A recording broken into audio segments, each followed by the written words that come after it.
ಈ ಹಸುವುಗಳ ಸಮೇತವಾಗಿ ತುಂಬಿರುವ ಕಸಗಳು ಎಲ್ಲಿಲ್ಲ. ನಮ್ಮ ಉರ್ಗಂಪೇಟೆ ಸರ್ಕಲಿಂದ ಅಶೋಕ್ ನಗರ್ ಹೋಗುವ ರಸ್ತೆ ಇದು.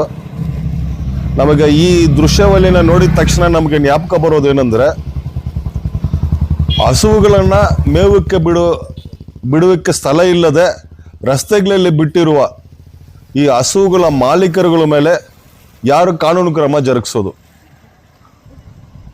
ಸರ್ಕಾರದ ಸುತ್ತೋಲೆ ಆದೇಶನೇ ಇದೆ, ಹಸುಗಳನ್ನು ಮುಖ್ಯ ರಸ್ತೆಗಳಲ್ಲಿ ಬಿಟ್ಟು ಅಪಘಾತಗಳಾದರೆ ಆ ಹಸುಗಳ ಮಾಲೀಕರೇ ಅದಕ್ಕೂ ಹೊಣೆ ಅಂತಾನೋ ಕಾನೂನಿದೆ. ಅದೇ ರೀತಿಯಲ್ಲಿ ಈ ಕಸಗಳನ್ನು ತಂದು ಈ ರಸ್ತೆಯಲ್ಲಿ ಹಾಕ್ಬಿಟ್ಟು ಹೋಗ್ತಾ ಇದ್ದಾರಲ್ಲ, ಇಷ್ಟು ನಾವು ಸುಮಾರು ಒಂದು ವಾರದಿಂದ ನೋಡ್ತಾ ಇದ್ದೀವಿ. ಇದನ್ನು ತೆಗೆಯದೆ ಹಂಗೆ ಬಿಟ್ಟಿರುವ ನಗರಸಭೆ ಅವ್ರ ಮೇಲೆ ತಪ್ಪು ಅನ್ನೋದಾ, ಅಥವಾ ಸರ್ ನಾವು ಕಸಗಳನ್ನು ಹಾಕೋಕ್ಕೆ ಗಾಡಿಗಳು ನಮ್ಮ ಮನೆ ಹತ್ರನೇ ಬರೋದಿಲ್ಲ ಅಂತ ಆರೋಪಗಳನ್ನು ನೀಡುವ ಸಾರ್ವಜನಿಕರ ಮೇಲೆ ಹೇಳೋದಾ, ಇಲ್ಲ ಬೇಕಂತ ತಂದು ಇಲ್ಲಿ ಕಸಗಳನ್ನು ತುಂಬಿಸಬೇಕು ಅನ್ನೋ ಉದ್ದೇಶದಲ್ಲಿ ನೋಡಿ ಈ ಮೀನು ತೊಟ್ಟಿಗಳನ್ನು ಖಾಲಿ ಡಬ್ಬಗಳನ್ನು ತಂದು ಇಲ್ಲಿ ಹಾಕಿರುವ ಅಂಗಡಿ ಮಾಲೀಕರುಗಳ ಮೇಲೆ ತಪ್ಪು ಅನ್ನೋದಾ? ನೋಡಿ, ಗಾಡಿಗಳು ಹೋಗೋಕ್ಕೆ ಕೂಡ ಜಾಗವನ್ನು ಬಿಡದೆ ರಸ್ತೆಯನ್ನು ಒತ್ತುವರಿ ಮಾಡಿಕೊಂಡಿರುವ ಈ ಹಸುಗಳು ಮಾಲೀಕರುಗಳ ಮೇಲೆ ಕಾನೂನು ಕ್ರಮ ಜರುಗಿಸೋರು ಯಾರು? ಬಾಯಿ ಇಲ್ಲದೆ ಪ್ರಾಣಿಗಳಿದು. ಈ ಪ್ರಾಣಿಗಳನ್ನು ರಸ್ತೆಯಲ್ಲಿ ಬಿಟ್ಟು ನೋಡಿ, ಇದು ಪ್ಲಾಸ್ಟಿಕ್ಕು ಕಾನೂನು ಹೇಳ್ತಾ ಇದೆ, ಪ್ಲಾಸ್ಟಿಕ್ಕನ್ನು ಉಪಯೋಗ ಮಾಡಬಾರ್ದು ಅಂತ. ನಗರಸಭೆಯವರು ಆವಾಗವಾಗ ಹೋಗಿ ಮಾರ್ಕೆಟ್ ಒಳಗಡೆ ಮಾತ್ರ ದಂಡಗಳನ್ನು ಹಾಕ್ತಾರೆ, ಆದರೆ ಪ್ಲಾಸ್ಟಿಕ್ಗಳು ಇಲ್ಲಿ ತುಂಬಿದೆ. ಈ ಪ್ಲಾಸ್ಟಿಕ್ಗಳನ್ನ ತಿನ್ನುವ ಹಸುಗಳನ್ನ ಹೊಟ್ಟೆಗಳಲ್ಲಿ ಹೋಗಿ ತುಂಬಿಕೊಂಡು ಬಿಟ್ರೆ ಅವ ಪಾಪ ಬಾಯಿ ಇಲ್ಲದೆ ಜೀವಗಳು ಅದರ ಪರಿಸ್ಥಿತಿ ಏನು? ಈಗ ನಾವು ನಗರಸಭೆ ಸರಿ ಇಲ್ಲ, ಇದು ಸ್ವಚ್ಛತೆ ಕೊಡಿಸ್ಲಿಲ್ಲ ಅಂತ ನಾವು ಸುದ್ದಿ ಮಾಡಿದ್ರೆ ಸಾರ್ವಜನಿಕರು ಬೇಕಂತ ತಂದಿಲ್ಲ ಹಾಕ್ತಾರೆ, ಅವ್ರ ಮೇಲೆ ನಾವು ದಂಡ ಹಾಕ್ತೀವಂತಾರೆ. ದಂಡ ಹಾಕಿದ್ರೂ ಪರವಾಗಿಲ್ಲ ಅಂತ ತಂದು ಇಲ್ಲಿ ಕಸಗಳನ್ನ ಹಾಕುವ ಜನರು ಹೇಳುತ್ತಾರೆ, ಗಾಡಿಗಳು ನಮ್ಮ ಅಂಗಡಿಗಳ ಹತ್ರ ಮನೆಗಳ ಹತ್ರ ಸರಿಯಾದ ರೀತಿಯಲ್ಲಿ ಬರೋದಿಲ್ಲ, ಆದ್ರಿಂದ ತಂದು ಹಾಕ್ತೀವಂತಾರೆ.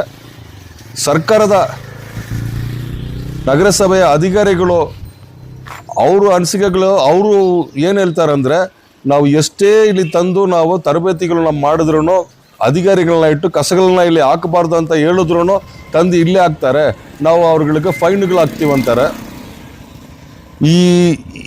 ಇದನ್ನು ನೋಡಿದ್ರೆ ನಮ್ಗೆ ಏನಾಗುತ್ತೆ ಅಂದರೆ, ಯಾರ ಮೇಲೆ ನಾವು ಯಾರಿಗೆ ವಿರೋಧವಾಗಿ ಸುದ್ದಿ ಮಾಡೋದು ಅಂತ ಒಂದು ಡೌಟೇ ನಮ್ಗೆ ಬಂದಿದೆ.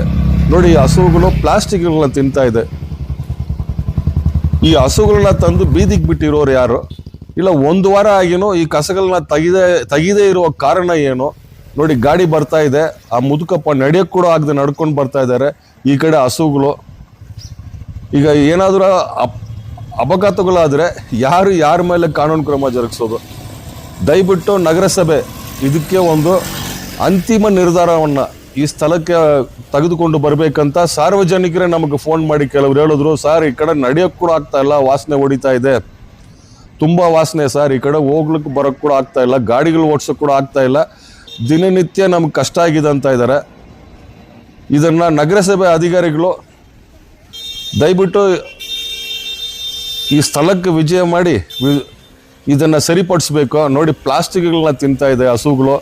ದಯವಿಟ್ಟು ಇದನ್ನು ಸರಿಪಡಿಸ್ಬೇಕಂತ ಉರ್ಗಂಪೇಟೆ ವ್ಯಾಪ್ತಿಯಲ್ಲಿರ್ತಕ್ಕಂಥ ಸಾರ್ವಜನಿಕರ ಬೇಡಿಕೆಗಳಾಗಿರೋದ್ರಿಂದ ಈ ಸುದ್ದಿನ ನಾವು ಇವತ್ತು ಅಪ್ಲೋಡ್ ಮಾಡ್ತಾ ಇದ್ದೀವಿ. ನೋಡಿ, ಹಸುಗಳು, ಕಾರು, ಈ ಕಡೆ ನಡೆಯೋಕ್ಕಾಗದೆ ಮುದುಕಪ್ಪ, ಹೆಂಗೆ ಇದು ಅಂತ ನಮಗೆ ಅರ್ಥನೇ ಆಗ್ತಾ ಇಲ್ಲ. ದಯವಿಟ್ಟು ನಾವೇನು ಹೇಳ್ತೀವಿ, ನಗರಸಭೆಯವರೇ ಈ ಹಸುಗಳು ಮೇವಕ್ಕೋಸ್ಕರ ಉಚಿತವಾಗಿ ಈ ಕಸಗಳನ್ನು ಇಲ್ಲಿ ಬಿಟ್ಟಿದ್ದಾರೆ, ತಿಂದು ಅದು ಹೊಟ್ಟೆ ತುಂಬಿಸ್ಕೊಂಡು ಹೋಗಲಿ ಅಂತ ಬಿಟ್ಟಿದ್ದಾರೆ ಅಂತ ನಮಗೆ ಮಾಹಿತಿ ಇಲ್ಲ. ದಯವಿಟ್ಟು ಹೊಸದಾಗಿ ಬಂದಿರತಕ್ಕಂಥ ಪೌರಾಯುಕ್ತರು ಇದಕ್ಕೆ ಉತ್ತರವನ್ನು ನೀಡಬೇಕಂತ ಸಾರ್ವಜನಿಕರ ಪರವಾಗಿ ಬೇಡಿಕೆ.